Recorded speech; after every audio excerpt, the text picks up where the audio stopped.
దేవునికి ప్రార్థించాలి. మన మార్గం అంత కరెక్ట్ అని మనం అనుకోకూడదు. ఒకని మార్గం మన దృష్టికి అది యథార్థముగానే కనబడని తొతుకు అది ఏం చేస్తుందంట, చివరికి అది ఏం చేస్తుందంట, మరణానికే చేర్చుది. ఈరోజు నీవు నడుస్తున్న నడవడి కరెక్ట్గా ఉందనుకున్నావేమో ఒకసారి పరిశీలన చేసుకోండి. దేవుని సేవకులు వచ్చారు, ఇక్కడ ఒక కూటమి పెట్టారు, వాళ్ళకి మేము ఏదో చిన్న విందు చేసాం అని చెప్పేసి అనుకోవటం కాదు, కానీ అది గొప్ప విషయం కాదు. కానీ దేవుని సేవకులు వచ్చారన్నప్పుడు, దేవుని వాక్యం మన కోసం వెత్తబడుతున్నప్పుడు మన హృదయాన్ని మనం పరిశీలన చేసుకోవాల్సినటువంటి అవసరం ఉంది. ఈరోజు దేవుని కంటే గొప్పది ఏదీ లేదు.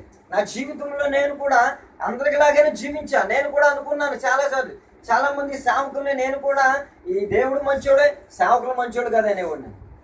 దేవుడు మంచోడే కానీ సేవకులు మంచోడు కాదు అంటే వాళ్ళలో నేను కూడా ఉన్నా. ఆ లోకంలో అనేవాళ్ళు ఇప్పుడు చాలామంది ఉంటారండి. సేవకుల్ని చాలామంది మాట్లాడుతుంటే ఏసై మంచోడే, ప్రార్థనకి వెళ్ళినోడు మంచోడు కాదు, ఏసై మంచోడే, ప్రార్థనకి వెళ్ళేవాడు మంచోడు కాదు. మనిషి ఆలోచన, మనిషి విధానం ఎలా ఉందో చూడండి ఒకసారి. ఎంత మటుకి ఎదుటివాడిని విమర్శించేటువంటి రీతిలోనే నడుస్తున్నారు. కానీ వాళ్ళు పాపంలో జీవిస్తే ప్రార్థన కలిగి జీవించినా సరే దేవుల్లో నడవలేక ఒక్కొక్క సమయం బలహీనత కలిగి వస్తుంది. ఆ టైంలో ఒక్కొక్కసారి ఎంత ప్రార్థన చేసినా కొన్ని విషయాల్లో పొరపాట్లు సహజంగా జరుగుతూ ఉంటాయి. ఎందుకంటే మనము పోరాడేది శరీరంతో కాదు, ఏంటోనంట, ఈ దురాత్మతో. మనం పోరాడేది లోక సంబంధమైనటువంటి దురాత్మతో మనం పోరాడుతున్నాము.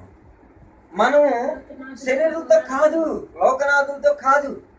కాబట్టి ప్రభునందు ప్రియమైన దేవుని బిడ్డలారా, దురాత్మలు మన దేవుని మార్గంలో నడవటం, ఈ దేవుని మార్గం అనేది మంచి మార్గం అన్నమాట. ఇక దీనికంటే ఈ ప్రపంచంలో ఇంకో మంచి మార్గం లేదనమాట. ఈ మంచి మార్గంలో నడుస్తున్నటువంటి మనల్ని సైతాను సాఫీగా నడవనిచ్చిద్దా? నడవని. ఎన్నో అడ్డంకాలు, ఎన్నో అనేకమైనటువంటి సమస్యలు పెడుతుంది. ఒక్కొక్క సమయంలో ఓర్చుకోలేక మనం దేవుని కూడా దూషించేటువంటి స్థితి మనకు వస్తూ ఉంటుంది. కాబట్టి ప్రభునందు ప్రియమైన దేవుని బిడ్డలారా, మనము మొదటిగా మన హృదయాన్ని పరిశీలన చేసుకోవాలి. నేను ఇప్పటి వరకు దేవునిలో ఎలా జీవించాను? నేను దేవునిలో మంచిగా బ్రతకాలి. నేను కూడా ఏమండి ఒక విషయాన్ని గమనించండి. ఎండలు ఎలా వస్తున్నాయి తెలుసా? ఎండలు ఎలా వస్తున్నాయి? చాలా ఘోరంగా ఉన్నాయి. ఒక విషయాన్ని గమనించండి. ఎండలు, ఈ ఎండకు మనం తట్టుకోలేకపోతున్నాం. కానీ దేవుని మార్గంలో నడవకుండా నీ ఇష్టానుసారంగా నువ్వు జీవిస్తూ నీ మార్గాన్ని నువ్వు అదే కరెక్ట్ అనుకుంటే ఏముందంట, మనకి నిత్య నరకం ఉందంట. ఏముందంట? నిత్య నరకం. ఈరోజు యవనస్తులు ఎలా జీవిస్తున్నారో తెలియదు. చూడండి, ప్రపంచవ్యాప్తంగా ఎన్ని వేల మంది చనిపోతున్నారు తెలుసా? రోజుకొచ్చి ప్రపంచవ్యాప్తంగా 6,03,000 మంది చనిపోతున్నారు. ఎంతమంది? 6,03,000 మంది చనిపోతున్నారు ప్రపంచంలో. ప్రపంచవ్యాప్తంగా 6,03,000 మంది చనిపోతున్నారు. ఒక్కొక్క రోజు సెకండ్కి 2 చొప్పున లెగిసిపోతున్నారు. వారిలో నరకానికి వెళ్ళే సైన్యమే ఎక్కువ ఉంది. నరకానికి వెళ్ళే సైన్యమే ఎక్కువ ఉందండి. చూడండి, ప్రభునందు ప్రియమైన దేవుని బిడ్డలారా, మనకి జ్ఞానం చాలా అవసరం. దేవుని మార్గంలో నడుచుకున్నటువంటి మనం జ్ఞానం కలిగి నడుచుకోవాలి. బైబిల్లో జ్ఞానవంతుడు ఎవరు? సొలొమోను. ఎంత జ్ఞానవంతుడంటే దేవుడి సర్టిఫికేట్ ఇచ్చాడు ఆయన. అలాంటి జ్ఞానవంతుడు ఇంతవరకు భూలోకంలో పుట్టలేదు, ఇక పుట్టడు అని చెప్పేసి మంచి సర్టిఫికేట్ ఇచ్చాడు అనమాట దేవుడు. తర్వాత దేవుడు నీతిమంతుడు అనే సర్టిఫికేట్ ఎవరికి ఇచ్చారు? యోబు గారికి ఇచ్చాడు. చూసావా, వీళ్ళిద్దరూ దేవుని దగ్గర మంచి బలమైనటువంటి సర్టిఫికేట్లు, మాటలు తీసుకున్నారన్నమాట. మంచి మాటలు తీసుకున్నారన్నమాట. చూడండి, ఈ జ్ఞాని అయిన సొలొమోను అంటాడు, ఎంత జ్ఞానవంతుడో తెలుసా? ఆయన ఒక చిన్న మాట అంటాడు. ఇంత జ్ఞానవంతుడు సొలొమోను రాజు, చాలా జ్ఞానవంతుడు, చాలా తెలివిగలడు అనమాట. అలాంటి జ్ఞానవంతుడు ఈ భూప్రపంచంలో ఆయన పుట్టిన కాడి నుంచి అంత ముందు కానీ ఆ తర్వాత ఇప్పుడు వరకు పుట్టడం అని చెప్పేసి దేవుడు చెప్పేశాడు. అయితే ఆ జ్ఞానవంతుడు ఒక మాట చెప్తాడు. ఏమని అంటాడంటే, ప్రభువా, దినముకు నాకు సరిపడా ఆహారము దయచేయి. ఒకవేళ ఎక్కువైతే నేను యెహోవా ఎవడని నేను అతిశయించి నేను గర్వించి మాట్లాడతానేమో, తక్కువైపోతే నీ నామాన్ని నేను దొంగనైపోయి నిన్ను దూషిస్తానేమో. కాబట్టి నాకు చూడండి, ఆయన హృదయాన్ని ఆయన పరిశీలన చేసుకుంటున్నాడు. అర్థమవుతుందా మీకు? అర్థమవుతుందమ్మా? ఆయన హృదయాన్ని ఆయన పరిశీలన చేసుకుంటున్నాడు, ఆయన హృదయంతో మాట్లాడుకుంటున్నాడు. చూడండి సామెతలు 37. కాబట్టి వాక్యంలో తీయద్దు, సమయం ఎక్కువ లేదు, నేను త్వరగా ముగించుకుంటూ వెళ్ళిపోతాను. ఎందుకంటే వాక్యం తీయాలంటే మన సమయం ఎక్కువ అయిపోతుంది. కాబట్టి తక్కువ సమయంలో నేను ముగిస్తాను, వాక్యాలు తీయద్దు. ఓకే ఏనండి, కొద్ది నిమిషాలు చెప్పేసి ముగించేస్తా. అయితే చూడండి, సొలొమోను ఎంత జ్ఞానవంతుడు, ఎంత సింపుల్ మాటలు మాట్లాడాడు. ఎంత జ్ఞానవంతుడు, ఎంత సింపుల్ మాటలు మాట్లాడాడు. ఈయన ఎంత జ్ఞానవంతుడు అంటే చాలా జ్ఞానం కలిగిన వ్యక్తి అనమాట. ప్రపంచంలోనే అన్ని దేశాలకు ఆయన మంచి జ్ఞానవంతుడని అన్ని దేశాలు రాజులందరూ తెలుసుకున్నారు. అమ్మో, సొలొమోను అనే ప్రవక్త, సొలొమోను అనేటువంటి జ్ఞానవంతుడు ఉన్నాడంట, మంచి జ్ఞానవంతుడు ఉన్నాడంట, ఆ జ్ఞానవంతుడిని చూసొద్దాం అని చెప్పేసి రాజులు కూడా సైతం ఆయన దగ్గరికి వచ్చారన్నమాట. వచ్చి చూసేళ్ళారన్నమాట. ఒకసారి ఏంటంటే, షాబా దేశపు రాణి అని ఒక రాణి ఉందన్నమాట. ఆ దేశాన్ని పరిపాలించేటువంటి రాణి, షాబా దేశం పరిపాలించేటువంటి రాణి ఈయన్ని చూడడానికి పనిగట్టుకుని వచ్చిందనమాట. ఎందుకంటే ఈయన గురించి చాలా మంది చెప్తున్నారు. ఏమని అంటే, ఆయన చాలా జ్ఞానవంతుడు. ఆయన ఎంత జ్ఞానవంతుడో తెలుసా? వేకుజామునే పక్షులు కోస్తాయి, తెలుసు, మనకు తెలుసు, కాంతులు కానీ పక్షులు కానీ కోస్తానే ఉంటాయి, కోస్తాయి. అవి ఏమని కోస్తాయి అనేది మనకు తెలియదు, కానీ ఆయన గ్రహించాడు. ఆయన జ్ఞానంతో గ్రహించి అయ్యంట దేవుని స్తుతిస్తున్నాయి అంట. ప్రభువా, ఈ రాత్రి అంతా మీరు మమ్మల్ని కాపాడ్డారు, మా పడకల్లో మీరు మాకు తోడుగా ఉన్నారు. ఇంకా మేము ఆహారం కోసం వెళ్ళిపోతున్నాం, ఆయన నింగులోకి వెళ్ళిపోతున్నాం. కాబట్టి మీరు మాకు తోడుగా ఉండి సహాయం చేయండి, మాకు తగిన మంచి ఆహారం సిద్ధపరచమని అడిగి అవి దేవుని స్తుతిస్తున్నాయంట. కానీ మనం అనుకుంటాం, పొద్దున్నే ఏంట్రా ఈ పిచ్చుకలు కావాలా, ఈ కాకులు కావాలా అనుకుంటా ఉంటాం. కానీ అవంట దేవుని స్తుతిస్తున్నాయంట. అవి దేవుడు స్తుతిస్తున్నాయి అని చెప్పేసి ఈ సొలొమోను కనుగొన్నాడు అనమాట. ఆయన జ్ఞానంతో ఆయన కనుగొన్నాడు. ఆ తర్వాత ఆయన చెప్పాడు అనమాట ఈ మాటలు.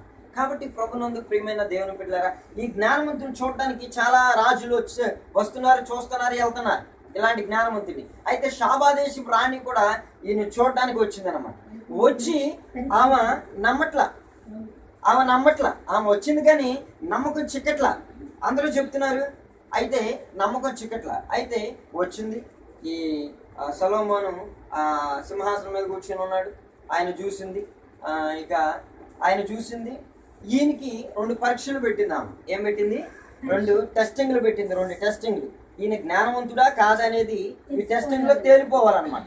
అయితే ఆ టెస్టింగ్లు ఏంటంటే, ఏనండి, ఆ టెస్టింగ్లు ఏంటంటే ఆయన దగ్గరకు వచ్చింది, సొలొమోను రాజుగారి దగ్గరకు వచ్చింది. వచ్చి ఆయనకి రాజా ప్రణామాలు ఏ చెప్తూ ఉంటారు కదా రాజులు, ఆ కాలంలో వాళ్ళు అంతే కదా, చెప్పారు. తర్వాత రాజుగారండి, మరి మీరు ఎంత జ్ఞానవంతుడని మాకు తెలిసింది, మేము మిమ్మల్ని చూడడానికి వచ్చాము. అయితే నేను నమ్మలేకపోతున్నాను, కాబట్టి 2 పరీక్షలు నేను మీకు పెడతా. ఆ ప్రకారంగా వాటి గురించి మీరు మాకు చెప్పండి. అంటే 2 టెస్టింగ్లు పెడతాను, వాటిలో మీరు పాస్ అయితే మీరు జ్ఞానవంతుడని చెప్పేసి నేను నిర్ధారణ చేసుకుంటానని చెప్పేసి ఆమె ఏం చేసిందంటే, ఏనండి బాగానండి 2 ముక్కలు చెప్పేసి నేను ముగిచేస్తాను. అయితే ఆమె ఏం చేసిందంటే, రాజుగారికి చెప్పింది. సరే, ఆయన ఏం మాట్లాడలేదు, సరేనమ్మా అన్నారు, సైలెంట్గా కూర్చున్నారు, నవ్వుకున్నారు. తర్వాత ఒక 5 స్త్రీలను తీసుకొచ్చింది. రాజుగారికి పరీక్ష పెడుతుంది. 5 స్త్రీలను తీసుకొచ్చింది. ఎంతమందిని? 5 స్త్రీలు ఉన్నారు, 5 పురుషులు ఉన్నారు. స్త్రీలని స్త్రీలుగా ఉంచి 5 పురుషుల్ని స్త్రీలకి ఎలాంటి ఇప్పుడు మామూలుగా సెంటర్లో ఉంటారుగా, అలా ఈ 5 పురుషులకి స్త్రీల వేషం వేసేసింది అనమాట. స్త్రీల వేషం వేసేసి ఈ 10 మందిని, ఈ రాజుగారికి తెలియదు వీళ్ళకి స్త్రీల వేషం వేసిందని, ఈ 10 మందిని తీసుకొచ్చి రాజుగారి ముందు నిలబెట్టింది. రాజా, ఇదిగో వీళ్ళు 10 మంది.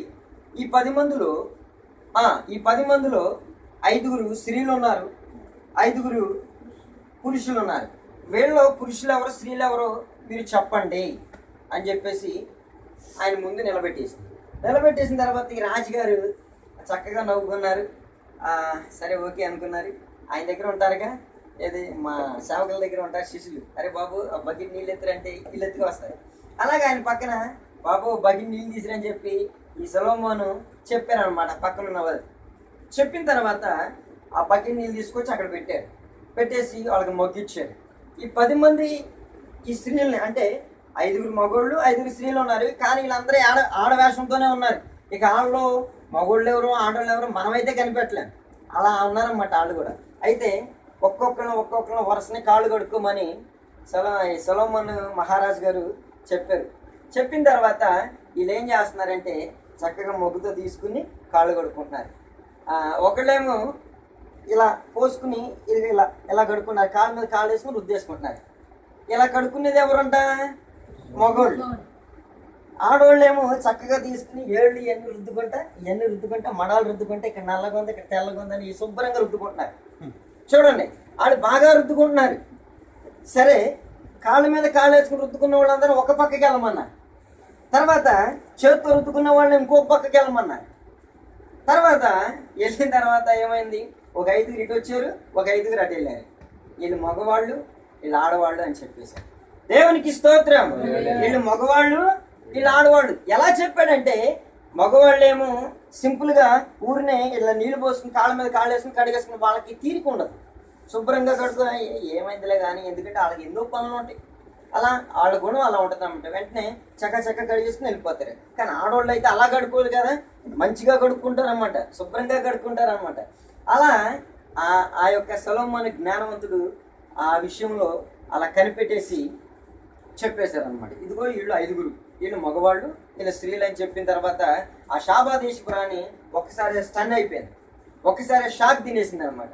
సరే, ఓకే, మొదటి పరీక్ష మీరు సక్సెస్ అయిపోయారు, ఇంకొక చిన్న పరీక్ష పెడతాను, దానిలో కూడా మీరు సక్సెస్ అయితే నేను చక్కగా మా దేశానికి వెళ్ళిపోతానని చెప్పేసింది. అయితే ఏం జరిగింది, ఇంకొక పరీక్ష పెట్టింది. ఏం పరీక్ష అంటే అది 3 పువ్వులు ఉన్నాయి. ఏం పువ్వులు అంట? 3 పువ్వులు. అవి చాలా సుందరంగా మంచి అందంగా ఉన్నాయి, చాలా సుందరంగా ఉన్నాయి, బాగున్నాయి. అయితే అందులో 2 డమ్మి పువ్వులు ఉన్నాయి. ఒకటి ఒరిజినల్ పువ్వు ఉంది, 2 డమ్మి పువ్వులు ఉన్నాయి. అయితే ఈ డమ్మి పువ్వు ఈ ఒరిజినల్ పువ్వులు కూడా ఎలా ఉన్నాయంటే అసలు కనిపెట్టలేము మనం. అయితే ఈ డమ్మి పువ్వులు ఈ ఒరిజినల్ పువ్వులు సేమ్ ఒరిజినల్గానే ఉన్నాయి అన్నమాట. సరే నేను చెప్పేసి, ఇదిగో రాజా, ఇదిగో ఈ 3 పువ్వులు, ఈ 3 పువ్వుల్లో ఒరిజినల్ పువ్వు ఏది అని చెప్పేసి, నిజమైన పువ్వు ఏది మీరు చెప్పండి అని చెప్పేసి ఆయన ముందు పెట్టేసింది. పెట్టిన తర్వాత ఈయన ఏం చేశారంటే వచ్చేత కోచలకని పట్టుకురామన్నారు. వచ్చేత కోచలకని పట్టుకొచ్చి దాని ముందు అలా వదిలేరు. అలా వదిలిన తర్వాత ఇదేలా ఏం చేసిందంటే మధ్యలో ఉన్న ఒరిజినల్ పువ్వు మీద వాలింది. దేని మీద వాలిందంట? మధ్యలో ఉన్న ఒరిజినల్ పువ్వు మీద వాలింది. ఈ పక్కన ఉన్న డమ్మీ పువ్వులు అది మాత్రమే ఒరిజినల్ పువ్వు అని చెప్పేసాడు. దేవునికి స్తోత్రం. అక్కడ కూడా తేలిపోయింది. అప్పుడు అందామా, మీ గురించి చాలా మంది చెప్పారయ్యా,